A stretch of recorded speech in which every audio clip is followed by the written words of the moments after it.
সংসারে রান্নার ঝামেলা না থাকলে একজন মায়ের কতটা সময় বাঁচে জানো।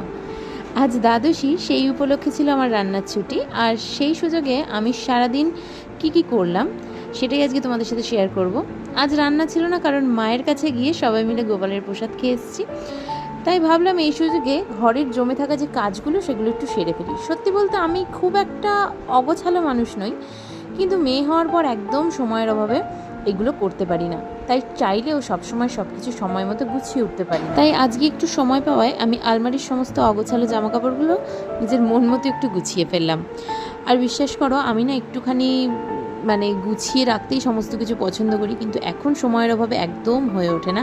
আর টিপটপ বাড়িঘর দেখলে কিন্তু নিজের মনটাও ভীষণ ভালো লাগে, তাই সমস্ত কিছু যতটা সম্ভব পারি পরিষ্কার করে রাখারই চেষ্টা করি। আর এর মধ্যে দেখো না, আমার মেয়ে উঠে পড়েছে, আর তার জন্য আমার বর তার নখগুলো একটু কেটে দিচ্ছে। আর সেই সুযোগে আমি একটুখানি সকালে খাবারটা খেয়ে নিচ্ছি, আর তার মধ্যে তার সাথে একটুখানি খুনসুটিও করে নিচ্ছি।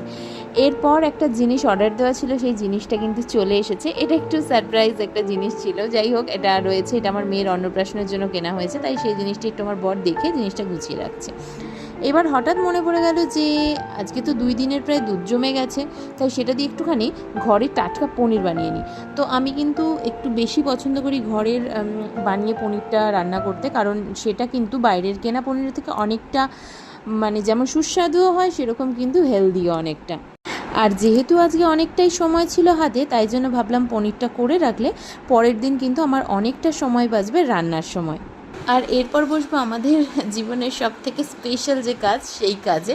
তার আগেই পনিরটাকে আমি এভাবে ভালো করে সাদা কাপড়ের মধ্যে একদম চিপে নিয়ে ভালো করে শিল দিয়ে চেপে রেখে দেবো। রাতের মধ্যেও কিন্তু মোটামুটি এটা সেট হয়ে যাবে।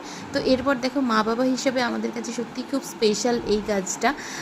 আমাদের মেয়ের অন্নপ্রাশনের কার্ডগুলো, সেগুলো আমাদের সব নাম লিখতে বসেছি, কারণ আর কিছুদিন বাদেই ওর অন্নপ্রাশন।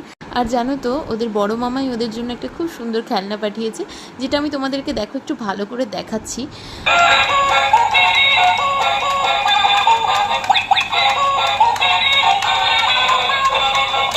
ওরা ভাই বোন মিলে খেলুক আজ, তবে আমি আসি, অন্যদিন আবার গল্প হবে।